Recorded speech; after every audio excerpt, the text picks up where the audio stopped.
देखिए तो इस वीडियो में हम लास्ट पार्ट कवर करेंगे कंपटीशन एक्ट का। तो लेट्स स्टार्ट। सेक्शन 53A ये काफ़ी इंपॉर्टेंट चैप्टर है और काफ़ी इंपॉर्टेंट सेक्शंस हैं इसके अंदर, तो ध्यान से समझिए।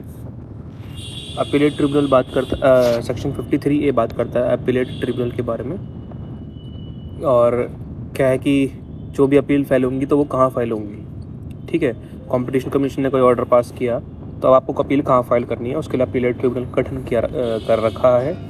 और देखिए, national company law tribunal NCLAT, national company law appellate tribunal को अपीलेट ट्रिब्यूनल का दर्जा दिया गया है कंपटीशन एक्ट के अंदर।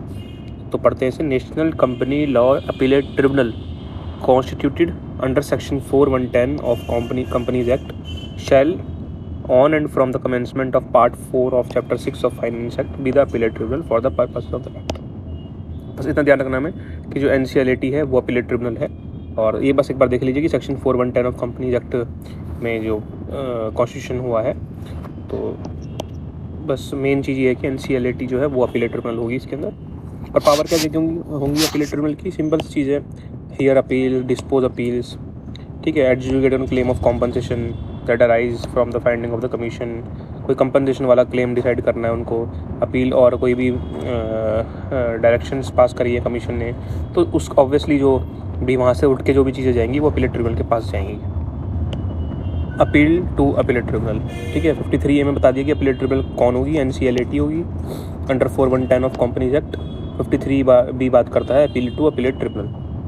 अब देखिए, अपील कोई भी अपील बंदा फाइल कर सकता है अपीलेट ट्रिब्यूनल के पास।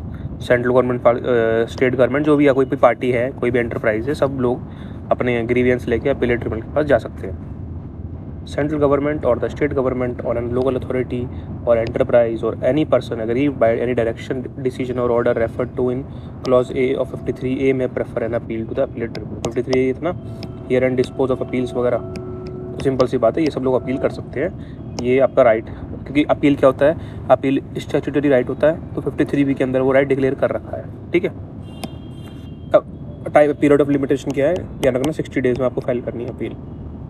और क्या ये कॉन्डोन हो सकता है, क्या इसके बियॉन्ड भी जा सकते हैं अगर सफिशिएंट कॉस्ट शो करती है पार्टी, तो yes. Every appeal shall be filed within a period of 60 days from the date on which a copy of direction और डिसीजन और order made by commission is received. तो ये ध्यान रखना कब से फाइल होगी, डायरेक्शन एक्सेट्रा ऑर्डर के जो रिसीव हुआ है अपने तब से पास।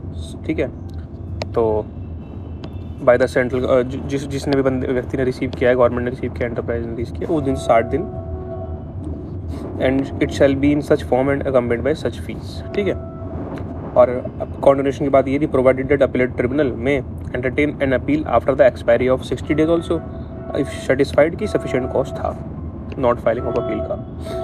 तो अपीलेट ट्रिब्यूनल कौन है अपना? NCLAT 4(1)(10) of companies act. ठीक है, provided further that no appeal bye a person who is required to pay an amount in terms of an order of the commission shall be entertained unless the appellant has deposit 25% of the amount. देखिए, अगर commission ने कोई ऐसा order pass किया था कि आपको इतना पेनल्टी है, इतनी अमाउंट पे करनी है, तो अपील में आप जा तो सकते हैं, लेकिन आपको पहले 25% उस अमाउंट का डिपॉजिट करना पड़ेगा सेफ्टी के लिए। ठीक है, कहीं कल को आप भाग ना जाएँ, कल को आप रिजेक्ट कर दें, कल को आपके अगेंस्ट ही ऑर्डर पास हो जाए, तो ये सेफ्टी के लिए कि आपकी बात भी सुनी जाएगी, लेकिन आप वो 25% अमाउंट डिपॉजिट कर दो, कल को आप जीतते हो तो आपको रिफंड हो जाएगा सारा। Provided further that no appeal who is required to pay an amount in terms of an order of the commission shall be entertained unless the appellant has deposited 25% of the amount. ठीक है, on receipt of the appeal appellate tribunal में after giving the parties to appeal an opportunity, ठीक है, पास an order, उसमें वो set aside कर सकते हैं, मॉडिफाई कर सकते हैं, कुछ भी कर सकते हैं दोनों को, पार्टी को सुन के। और ये सिंपल सी चीज़ है कि appellate tribunal shall send a copy of every order to commission. ठीक है, appeal filed before the appellate tribunal shall be dealt by it expeditiously within 6 months of date of receipt of appeal.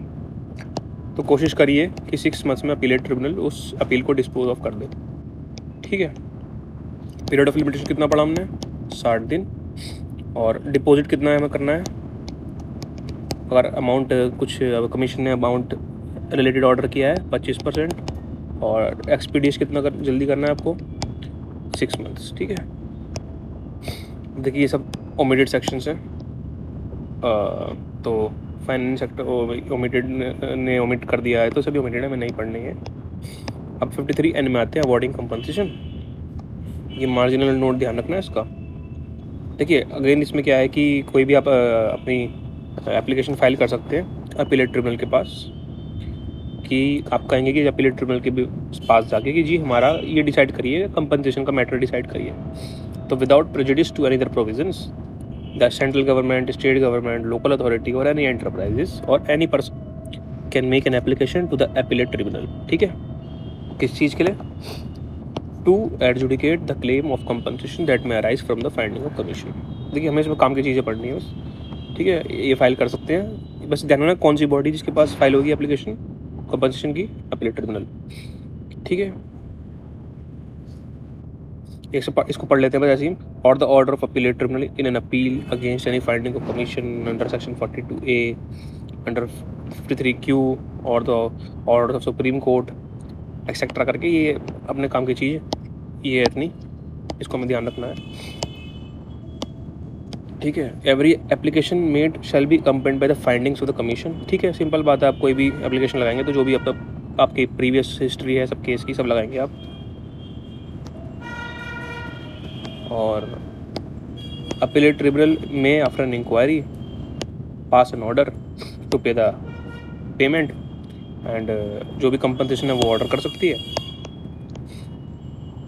बस ये है कि appellate tribunal में obtain उनकी इच्छा है, डिस्क्रिप्शन है कि वो चाहे तो कमीशन की रिकमेंडेशन उस पर ले सकते हैं before they pass any order of compensation. ठीक है, अब ये ध्यान रखने का, जब कोई लॉस या डैमेज न्यूमरस पर्सनस को हुआ है, मोर देन वन को हुआ है पर्सन, सपोज करो किसी की एब्यूज़ ऑफ डोमिनेंट पोजीशन की वजह से काफ़ी ज़्यादा लोगों को प्रॉब्लम हुई, काफ़ी ज़्यादा एंटरप्राइजेस को प्रॉब्लम हुई, तो फिर इसमें क्या है कि ऑर्डर 1 रूल 8 का मेंशन कर रखा है which talks about representative suits. ठीक है, वेयर एनी लॉस और damage has cost to numerous persons having an same interest. देखिए आप ऑर्डर 1 रूल 8 पढ़ेंगे तो उसमें भी यही लिखी है, सेम इंटरेस्ट। रिप्रेजेंटेटिव सूट्स में क्या है कि किसी एक की वजह से पूरे मोहल्ले वालों को प्रॉब्लम हुई, तो अब ये ज़रूरी नहीं है कि पूरे मोहल्ले वाले ही जाएँ सिंगल सूट फाइल करें, कोई भी एक व्यक्ति सबको रिप्रेजेंट कर सकता है, प्रोवाइडेड कि उनका सबका सेम इंटरेस्ट हो। तो वो CPC में कंसेप्ट होता है, तो वो यहाँ पे इनकॉर्पोरेट कर रखा है।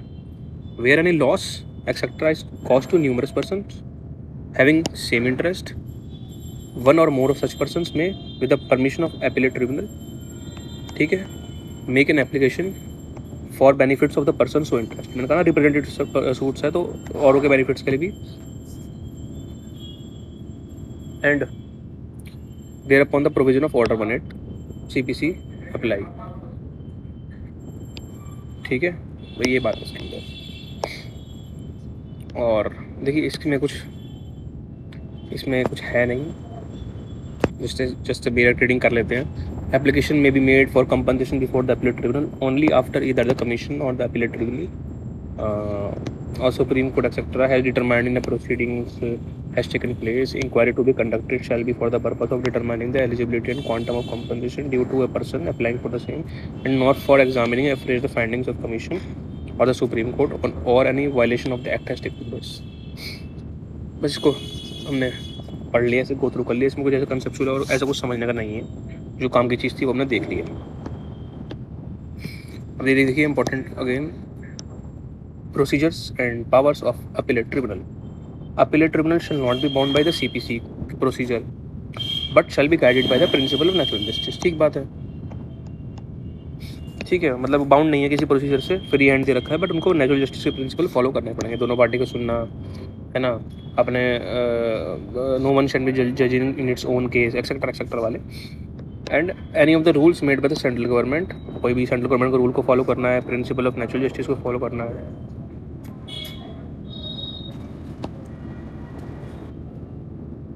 The appellate tribunal shall have the power to regulate its own procedure, including the place at which they shall have sittings. ठीक है, अपीलेट अपने कहाँ पे उनको बैठना है, कहाँ पे उनको अपना ऑफिस बनाना है, कहाँ पे उनको सुनवाई करनी है, वो भी कर सकते हैं, खुद डिसाइड कर सकते हैं। Appellate tribunal shall have for the purpose of discharging its functions same powers as CPC। मतलब CPC से बाउंड नहीं है, लेकिन CPC वाली पावर्स हैं, like summoning, requiring discovery, affidavit receive करना, कोई पब्लिक रिकॉर्ड मंगाना, reviewing its decision, dismissing a representation for deciding ex parte, setting aside in order of dismissal of representation, any other matter. और every proceeding shall be deemed to be judicial proceeding within 193 to 28 of 196 of IPC, and the appellate tribunal shall be deemed to be civil court for the purpose of 195 and chapter 26 of CRPC। ये तो देखो हर act आपने कोई भी पढ़ लीजिए, सब act में आपको यही सेम लैंग्वेज, यही सेम सेंक्शंस जरूर मिलेंगे कि वो पब्लिक सर्वेंट क्रिएट माना जाएंगे, वही सिविल कोर्ट्स मानी जाएंगी, ताकि वो जो CRPC वगैरह वाले पावर्स हैं, कोई कंटेम्प्ट प्रोसीडिंग्स करनी है, एक्सेट्रा करनी है, तो वो सब आप कर सकते। अब एग्जीक्यूशन कैसे करेंगे? कोई ऑर्डर पास कर दिया अपीलेट ट्रिब्यूनल में, तो डिग्री की तरह एग्जीक्यूशन होगा उसका। Every order made by the appellate tribunal shall be enforced as it was a decree of the court and it shall be the lawful for appellate tribunal to send. मतलब execution कैसे करेंगे? Degree का जैसा execution होता है order 21 CPC के अंदर, वैसे ही होगा। और अगर वो खुद नहीं अपीलेट ट्रिब्यूनल सपोज करिए इस जुडिक्शन ए जुडिक्शन में है, उनको बी जुडिक्शन में एग्जीक्यूट कराना है, तो वो उस बी जुडिक्शन की में डिग्री को ट्रांसफ़र भी कर सकते हैं। यही आपका CPC में भी पावर्स होती हैं। देखिए, अगर वो in case of a company के खिलाफ एग्जीक्यूट करानी है, तो जहाँ पे कंपनी का रजिस्टर ऑफिस है वहाँ पे एग्जीक्यूट करा सकते हैं आप। और कोई अदर पर्सन और प्लेस, तो वही concern person voluntary resides, carrying business और professionally works for gain. CPC वाली लैंग्वेज है सारी यहाँ पे। अगर आपने CPC पढ़ रखा है तो आपको बहुत अच्छे समझ में आ गया होगा, ये नहीं पढ़ रखा तो भी समझ में आ गया होगा। जहाँ पे व्यक्ति रहता है, जहाँ पे वो अपना बिजनेस कैरी करता है, ठीक है, वो सब बात। या तो वहाँ पे अगर कंपनी का केस है तो यहाँ कंपनी के केसेस में हमेशा रजिस्टर ऑफिस देखते हैं कंपनी का, ठीक है। और ये क्या कर सकते हैं, अपने अपीलेट ट्रिब्यूनल जो है वो सिविल कोर्ट के पास भी ट्रांसफ़र कर सकते हैं, और civil court will be executing it जैसे कि सिविल कोर्ट ने खुद ही वो डिग्री पास करी हो, and such civil court shall execute the order as if it was a decree made by that court only, ठीक है। तो फिर CPC वो एग्जीक्यूटिंग कोर्ट बन जाएगी। देखिए, contravention of order of appellate, अगर अपीलेट ट्रिब्यूनल ने कोई ऑर्डर पास किया और उसको आप कंप्लाई नहीं करते तो क्या होगा? Without prejudice to the provisions of this act if any person, यहाँ से पढ़िए, contravenes without any reasonable ground any order of the appellate tribunal liable for contempt proceeding under 53U। 53U बात करता कंटेम्प्ट की, कंटेम्प्ट प्रोसीडिंग इनिशिएट हो जाएंगे आपके खिलाफ।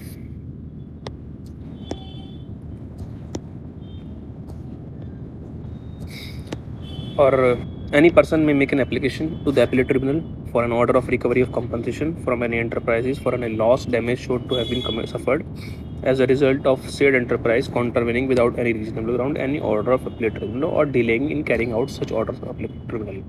तो वही है, कोई appellate tribunal का ऑर्डर कंप्लेन नहीं करता तो और मुझे मेरे फेवर में ऑर्डर पास हुआ और मैं कह रहा हूँ कि भाई वो तो कंप्लेन नहीं कर रहे इस चीज़ को, तो मैं भी जा सकता हूँ appellate tribunal के पास, एप्लीकेशन लिख सकता हूँ कि जी रिकवरी कराओ और मेरे ग्रीवियंस को सॉल्व करो। Again very simple language. अब 53S है right to legal representative. A person preferring an appeal to the appellate tribunal में इधर इन पर्सन या तो खुद या किसी CA को, कंपनी सेक्रेटरी को, कॉस्ट अकाउंटेंट को, किसी लीगल प्रोटेक्शन एडवोकेट वगैरह को, या किसी ऑफिसर अपने कंपनी के ऑफिसर्स को भी, जो भी ऑथराइज बंदे हैं उनको अपीलेट ट्रिब्यूनल के पास सामने जाने के लिए ऑथराइज कर सकते हैं, ठीक है। सेंट्रल गवर्नमेंट और स्टेट गवर्नमेंट और लोकल अथॉरिटी और any enterprises preferring an appeal to appellate tribunal, किसी CA को या CS को या कॉस्ट अकाउंटेंट को, लीगल प्रैक्टिशनर को, अगेन उन सबको ऑथराइज कर सकते हैं। अपील के संबंध में कोई मामला है तो भी उनको आप CA वगैरह CS को ऑथराइज कर सकते हैं। और कमीशन भी ऑथराइज कर सकती है। कमीशन में ऑथराइज वन और more chartered accountant, company secretary, again same पर बंदे, to act as presenting officers and every person so authorised may present the case with respect to an appeal before the appellate tribunal. Simple मतलब कहने का मतलब है सिर्फ advocates ही नहीं, यहाँ पे CA, CS, कॉस्ट अकाउंटेंट और लीगल प्रोटेक्शनर सब लोग हैं, and they are authorise to appear and represent, ठीक है। ये हमने 35 में जब पढ़ा था सेक्शन, तब भी ये हमने पॉइंट पढ़ा था, तो आप उसको रेफर कर लेना प्रीवियस वीडियो से। Appeal to supreme court T, ये ध्यान रखना 53T के अंदर सेंट्रल गवर्नमेंट, यस वही सेंट्रल गवर्नमेंट, स्टेट गवर्नमेंट या कोई भी व्यक्ति अपीलेट ट्रिब्यूनल कमीशन से कहाँ गया, अपीलेट ट्रिब्यूनल से कहाँ जाएगा, सुप्रीम कोर्ट के पास। ये भी 60 डेज था और ये भी 60 डेज है। may file an appeal to the Supreme Court within 60 days from the date of communication of decision of the order of appellate tribunal। ठीक है, ध्यान रखना। और अब सुप्रीम कोर्ट भी कॉन्डोनेशन कर सकती है अगर सफिशिएंट कॉस्ट शो करते हो आप। तो 53D हमने जान लिया और इजी सेक्शन है काफ़ी। देखो अब तो सेक्शंस काफ़ी सिंपल हैं, बस वन टाइम रीड करेंगे इनफ है। जो 60%, 25%, 60 डेज, 6 मंथ्स, ये सब याद रखना है बस। कंटेम्प्ट 53U हमने देखा था अभी। Appellate tribunal shall have and exercise the same power authority in respect of contempt as a high court may exercise under contempt of court. देखिए जो कंटेम्प्ट ऑफ कोर्ट में ना high court, honourable high court को power दे रखी है contempt proceeding initiate करने के लिए, सिविल या क्रिमिनल कंटेम्प्ट जो भी होता है। तो वही पावर्स अपीलेट ट्रिब्यूनल भी एक्सरसाइज कर सकता है अगर कंटेम्प्ट हुआ है उसके किसी ऑर्डर का, कंप्लायंस नहीं हो रहा। और वहाँ यही लिखा है कि हाई कोर्ट को आप रीड करेंगे एज अ अपीलेट ट्रिब्यूनल, और रेफरेंस क्योंकि वहाँ पे जो ओरिजिनल एक्ट है उसमें हाई कोर्ट मेंशन है और एडवोकेट जनरल मेंशन है, तो आप उसको सब्स्टिट्यूट करके पढ़ेंगे हाई कोर्ट की जगह अपीलेट ट्रिब्यूनल एंड एडवोकेट की जनरल की जगह law officer of the central government. बस ये बात है कि ये इन मामलों में लॉ ऑफिसर और अपीलेट ट्रिब्यूनल हमारे पास अथॉरिटीज़ है ना। और नॉर्मल जो कंटेम्प्ट प्रोसीडिंग वाला अपना एक्ट है उसमें हाई कोर्ट और एडवोकेट जनरल होते हैं ऑथराइज्ड। ठीक है। 53U power to exempt chapter 9